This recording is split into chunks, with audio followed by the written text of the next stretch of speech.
The late great Murray Walker would have been 100 this week, and in the words of the GOAT, anything can happen in Formula One, and it usually does. Today, it has. We enter a race with maximum tyre stints mandated for the very first time on a weekend where the track has changed. A rookie has won an F1 sprint race, and the world champion has been crowned for the third time. It's a weekend to remember, and we haven't even started the main event. For the second time in Qatar, it is time for the Grand Prix, and here's the circuit. They will race round for 57 laps, 5.4 kilometres, 3.3 miles in length, 16 turns and 1 DRS zone to play with for the drivers. We saw plenty of frenetic action, and let's remind you of some of the action that we had from the Seoul Qatar Grand Prix. This was Vettel versus Daniel Ricciardo, and that line can rubber in as the Aston Martin got past the McLaren back in 2021. We journey to turns 6 and 7 now, and this was Perez who finished 4th on that day with a move on Leclerc, diving to the inside of the hairpin, and after a bit of wheel-to-wheel racing, it was close between the two of them, but Perez was able to get ahead on the fresher tyres.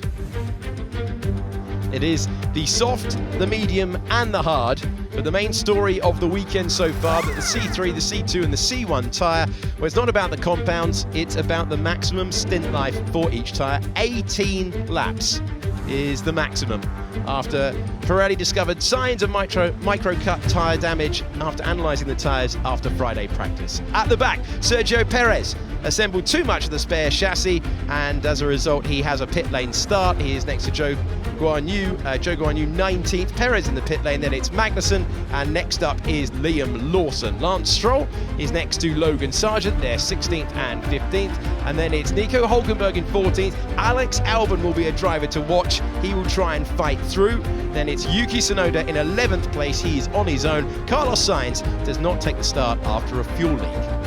Then Lando Norris had both times deleted and starts in 10th. Valtteri Bottas gets it into Q3 for only the third time this year. Then the Alpines are 8th and 7th, Ocon and Gasly, and then we see Oscar Piastri, who was originally in 4th place, that was then demoted down to 6th. He is next to Charles Leclerc, the sole Ferrari in the Grand Prix. The top 4 is exactly the same as the Australian Grand Prix earlier in the season. Is Alonso back in the top 4. And the Qatar Grand Prix is go! Good reaction time. Hamilton got the launch off the line, goes around the outside, he's hit his teammate. Lewis Hamilton turns into George Russell, and the Mercedes collide at the first turn. 3 into 1 did not go. And Hamilton, unsurprisingly, gets that extra drive off those tyres, picking up a bit of a distant tow there from Max Verstappen as well. He then gets a little bit of a squeeze from his teammate, but goes brave on the brakes. Come on! What the hell? This will be interesting. I think Russell momentarily loses a little bit of grip as well. And Lewis is exceptional in wheel-to-wheel combat, but I think he got it wrong today.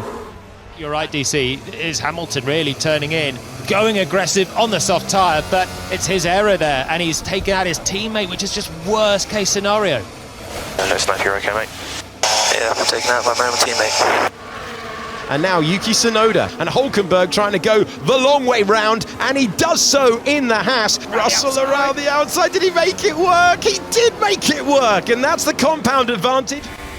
On board with Alonso, that's what a big dose of oversteer looks like as he commits to the corner, and those fast hands as we join George Russell on that pass on the Alfa Romeo, door wide open. For Lando Norris as he fights his way by, trying to score his most podiums ever in a Formula One season. With Russell making a pass once again and fights his way back through. This was the attempt, DC, as he tried to go the long way round. Yeah, he just got a little bit squeezed on that entry phase because he was lining it up, wasn't he, as he entered the corner, and then got a little squeeze on the entry phase. If Russell can go around the outside, this time he does, and he's up to 7th place past the Alpine. Each of these stops for McLaren have not been really that good for the drivers. They've put them out just in a bit of traffic. And Alonso off the road. He was off for a minor moment earlier in the Grand Prix. Yeah, he turned in on the curb, and the rear said, no, not now. And now Stroll up against Ocon is the battle we're looking at. And Ocon's going to fight away by now.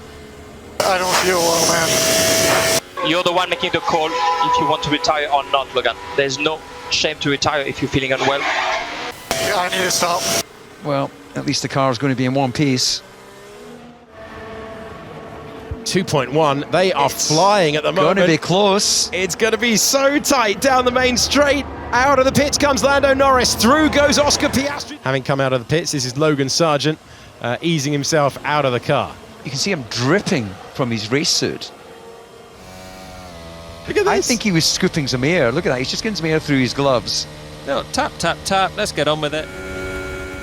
This is Gasly up against Lance Stroll, and that's the long way round. That's too long a way round. That he can't overtake off the road. Gasly told to give back the position. We're very nearly going 3 wide. Gasly tries to give the position back to Stroll. He's soaring away at the back of the Aston Martin, and Lance Stroll turns in.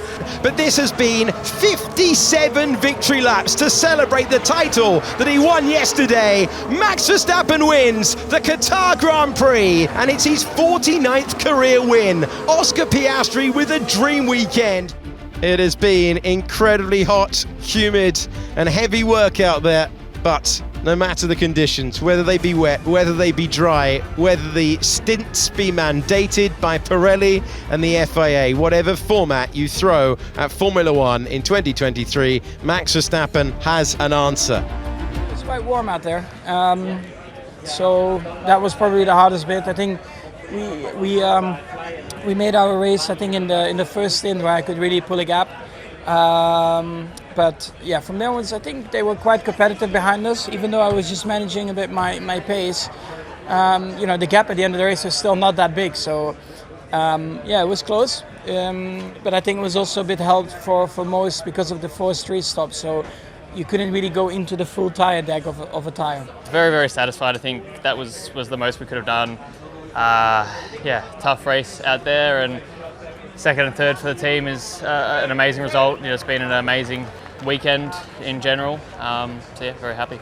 Just a great race, good start, made up for my. Well, yesterday I went wide in turn 1. Turned out to be the incorrect thing to do. So today I went tight and it worked out perfectly. So great start, led to a good race. You know, the pace was excellent.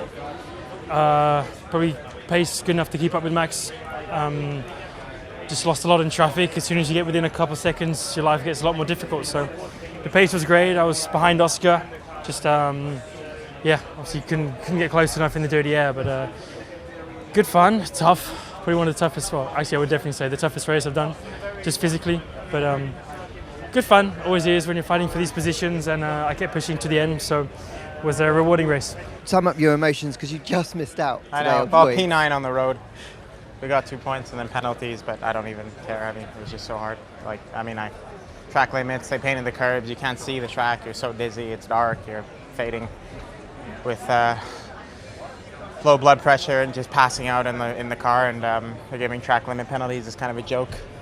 You're passing out? Yeah.